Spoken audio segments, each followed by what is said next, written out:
집 구할 때 필수 조건, 비용에 대해서 설명을 드리자면은 쉐어하우스랑 자취 벌레 나오는지, 위치를 어떻게 선정해야 되는지, 옷 수납 꿀팁 제가 드디어 등장했습니다. 이제 집은 다 보여드린 것 같으니까 저희 집에 대한 약간 세부 사항이랑 정보 같은 것들 알려드리면서 뭐 집 잘 구하는 꿀팁, 일본 자취방 필수 조건 이런 것들을 여러분들께 조금 알려드리도록 할 건데, 또 여러분들이 이제 일본 자취에 대해서 궁금하실 수 있잖아요. 그래서 제가 또 인스타그램으로 무물을 받아봤거든요. 그래서 그 무물 받은 것들을 또 Q&A 하면서 또 진행해보도록 하겠습니다. 일단 가장 먼저 저희 집의 평수, 뭐 중국 연도, 비용, 초기 비용, 월세, 관리비 뭐 이런 것들을 알려드리자면은, 이제 평수는 20제곱미터거든요. 20제곱미터를 평수로 바꿔봤더니 6평 정도 나오더라고요. 뭐 6조, 8조 뭐 이런 것도 있는데 저는 사실 조는 잘 모르겠어요. 근데 뭐 6조가 3, 4평 정도라고 했으니까 뭐 우리 집은 한 8에서 9조 정도 되지 않을까. 그리고 이제 저희 집 건축 연도는 2010년대 초반입니다. 그러니까 한 10몇 년 정도 된 집에서 살고 있는 거죠. 근데 제가 한국에서도 자취해보고 해봤지만 한국 그 원룸 컨디션, 관리된 컨디션보다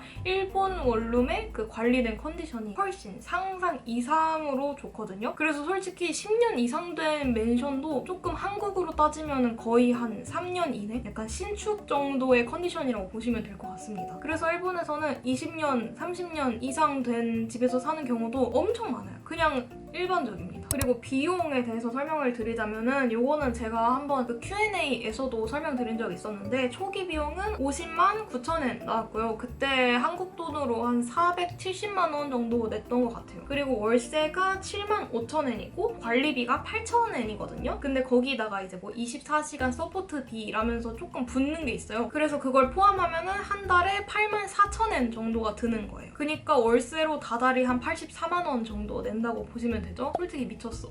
그 정도 돈 내고 도쿄에 사는 거? 제가 막 2, 3년 이상 사는 거라면은 좀 힘들 것 같긴 해요. 근데 또 워홀은 최장 1년이긴 하잖아요. 그러니까 뭐 1년 정도 사는 거는 뭐 허리띠 많이 졸라매서 뭐 살아야죠. 그리고 이제 집 구하는 거에 대해서 약간 설명을 드리자면은, 집 구할 때 필수 조건 이런 것들을 여쭤보시는 분들이 많더라고요. 근데 저도 사실 도쿄에서 사는 게 처음이기 때문에 뭐 필수 조건 이런 거 잘 몰랐거든요. 그래서 블로그 같은 걸 엄청 많이 찾아보면서 거기에서 나온 거를 토대로 제가 조금 이거는 좀 필요하겠다 싶은 것들을 짜서 보냈었는데, 일단 저는 그 집은 햇빛 채광이 가장 중요하다고 생각을 했어서 남향이나 서향을 선호한다고 말씀을 드렸었고요. 그리고 집 크기가 6조 이상, 그러니까 4평 이상은 돼야 된다 이렇게 말씀드렸고, 도쿄 23구 내, 도쿄의 중심부를 뜻하는 거거든요. 그래서 도쿄 23구 내를 원했고, 신주쿠나 시부야를 지하철로 30분 이내로 가도록 원했습니다. 그리고 1층은 입주를 하지 않기를 원했고, 1층에 상가도 없는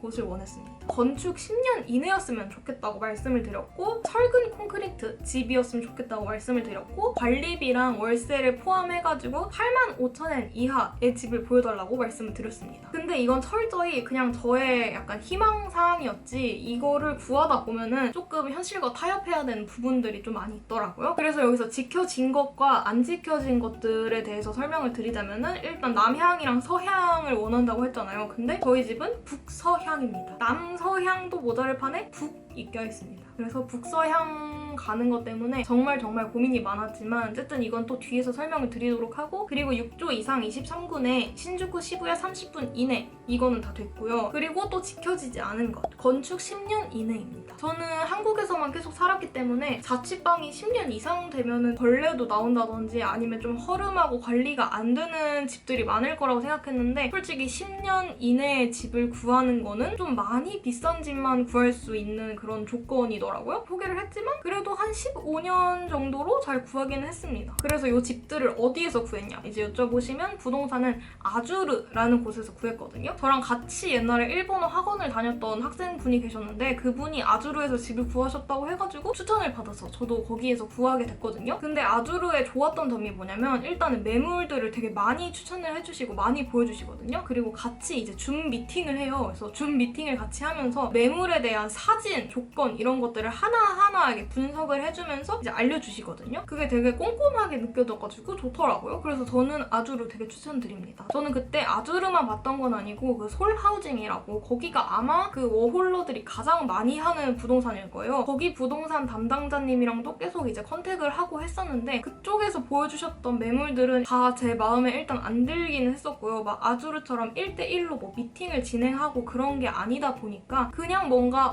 저 이런 집 뭐네요 그러면은 그것만 이제 보내주시고 조율이라든지 설명 같은 게 조금은 아쉬운 그런 느낌이었달까? 그래서 어쩌다 보니까 아주르에서 진행을 하게 되었습니다. 그리고 집 구하는 시기에 대해서도 궁금해 하실 것 같은데 부동산에서 들었을 때는 보통 한 달 반 전에 구하는 게 좋다고 하긴 했거든요. 왜냐면 한 달 반 전이 가장 이제 매물이 많이 나오고 새로운 매물들을 많이 볼 수 있는 시기라고 하기는 하더라고요. 근데 이제 또 만약에 새 학기라든지 새 시즌 같은 게 좀 겹치는 그런 시즌이면은 약간 또 조바심 나게 보기는 해야 될 것 같은데 보통은 그래도 한 달 반 전에 구한다고는 합니다. 그리고 저는 정말 개인적으로 이거는 꼭 하셨으면 좋겠는 게 집 구하기 전에 비행기표 먼저 끊지 마세요. 제가 만약에 뭐 1월 1일 날 꼭 갈 거야 하고 비행기표 끊어놨어. 근데 그 시기에 입주할 수 있는 집들이 정말 많지 않을 수가 있거든요. 그러고 내가 무조건 이 집 들어가야겠다 하는 집이 있는데 그쪽 집주인은 그때 입주하길 원하지 않아. 그러면은 또 이제 머리가 아파질 수 있기 때문에 무조건 비행기표는 집 구해진 다음에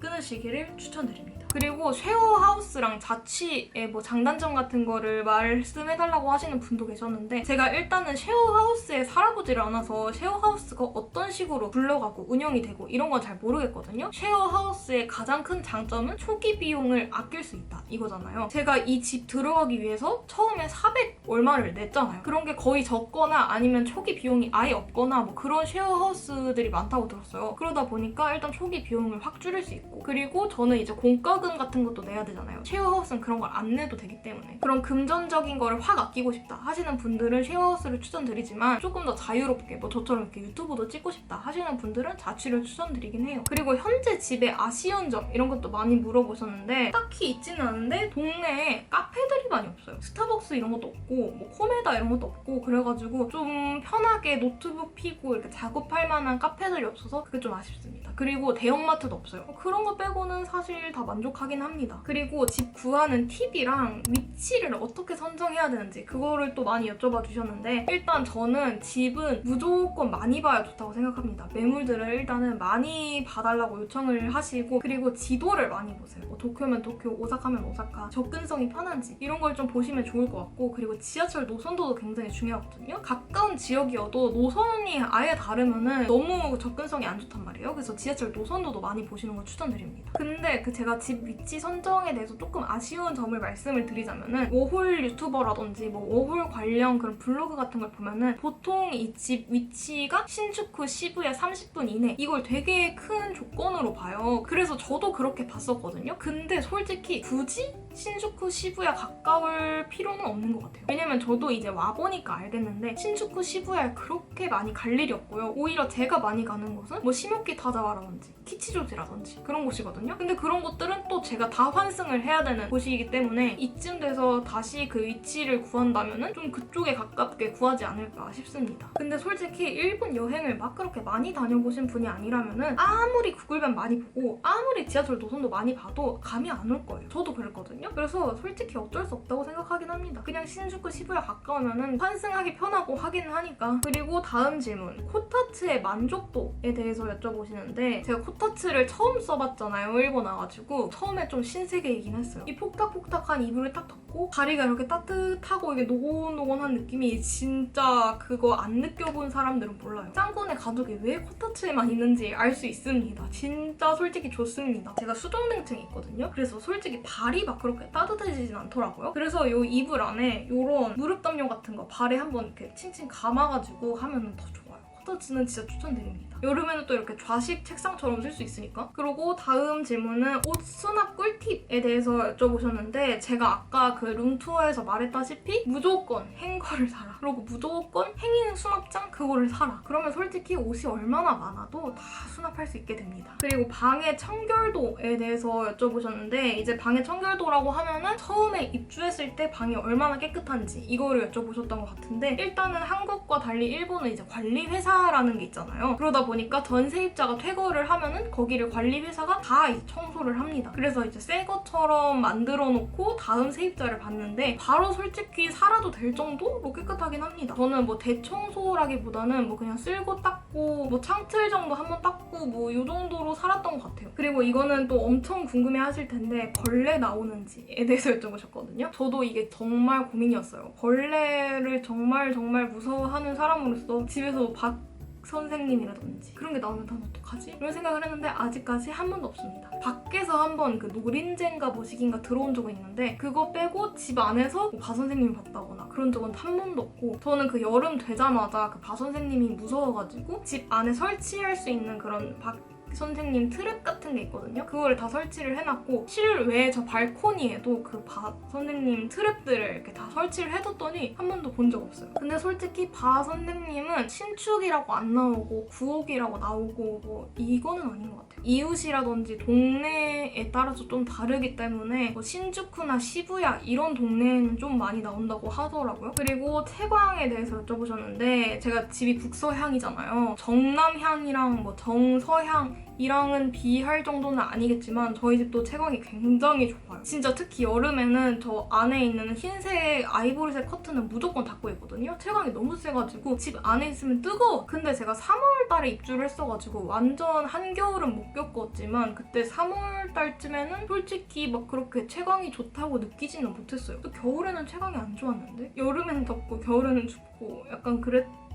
그리고 자식 생활에 대해서도 여쭤보셨는데 일단은 불편한지 안 한지에 대해서만 말씀을 드리면 솔직히 책상보다는 불편하기는 합니다. 왜냐면 책상은 다리를 이렇게 밑으로 접을 수 있는데 이런 코타츠 같은 건 쭉 펴야 되잖아요. 그러다 보니까 계속 피고 있으면 약간 저리기도 하고 조금 불편함이 있기는 해요. 저는 또 이렇게 앉아가지고 5시간, 6시간도 편집을 하는 사람이다 보니까 근데 저는 일단 침대를 프레임이 없이 이렇게 낮은 매트리스만 두고 생활을 하기 때문에 이 집에 크고 높은 테이블이 들어오면은 약간 집에 밸런스가 안 맞을 것 같다는 생각을 했거든요. 왜냐면 방도 좁다 보니까. 그래가지고 코타츠를 샀던 거기도 하고 사실 불편한 것도 막 그렇게 엄청나게 불편하다 이 정도는 아니기 때문에 뭐 1년 정도 앉아서 생활하는 거? 그 정도는 괜찮다고 봅니다. 그리고 요 좌식 의자 사용을 하고 있잖아요. 요거가 가장 효자템이에요. 요거 없었으면 내 허리는 이미 죽지 않았을까? 요거 있으면은 그래도 버틸만 합니다. 괜찮아요. 그리고 이제 워홀이 끝나고 나서 가구 처분은 어떡하냐? 이 집 해약은 어떻게 하냐? 이거를 또 여쭤보셨는데 사실 제가 워홀을 맞춰본 적이 없기 때문에 정확히 어떤 메커니즘으로 돌아가는지 잘 모르겠지만 가구 처분 같은 거는 그 일본에도 약간 당근마켓 같은 느낌의 어플이 있어요. 그런 걸로 약간 싸게 처분을 한다든지 나눔을 한다거나 요런 방식으로 좀 돌아간다고 알고 있거든요. 그래서 저도 제가 이제 나갈 때 일걸로 누가 이제 사가줬으면 좋겠다. 그리고 이제 집을 나갈 때 타치아이라는 걸 하거든요. 그게 뭐냐면 이제 관리회사 사람이 한 명 와가지고 내가 이 집에 뭐 1년, 2년 동안 살면서 집 벽에 흠집을 내진 않았는지 뭐 바닥이 파져있진 않는지 약간 집 하자를 한번 이렇게 쫙 검사를 하는 그런 건데 그게 일본은 한국보다 훨씬 빡세다고 해요. 잘못 걸리면 막 몇백만 원도 물어내라 하고 막 그런데요. 근데 저는 사실 처음에 그걸 몰랐어요. 그래가지고 그 처음 입주를 하면 뭐 2주였나? 일주일 안에 하자 같은 거를 찍어가지고 제출을 하라고 하거든요. 근데 저희 집에 딱 처음 왔을 때 하자가 생각보다 되게 많았거든요. 짜잘짜잘한 게 너무 많으니까 내가 이거 하나하나 찍어가지고 다 올려야 되나? 싶은 생각에 그 부동산 분한테 뭐 그 하자 점검 같은 거 하나하나 자잘한 것까지 다 올려야 되나요? 이렇게 여쭤보셨는데 문제 될 것 같은 것만 하시면 되세요. 이런 식으로 답변을 주셨거든요. 그래서 저도 진짜 문제 될 것 같은 좀 큰 것들 있잖아요. 그런 것들만 찍어서 거기에 제출을 했었는데 지금 생각해보니까 그러면 안 됐을 것 같아. 모든 걸 다 찍어서 올렸었어야 될 것 같아. 그래가지고 저도 타치아이가 정말 두렵거든요. 만약에 내가 이걸 다 덤탱이를 쓰게 된다면 나는 이제 빈털터리가 되고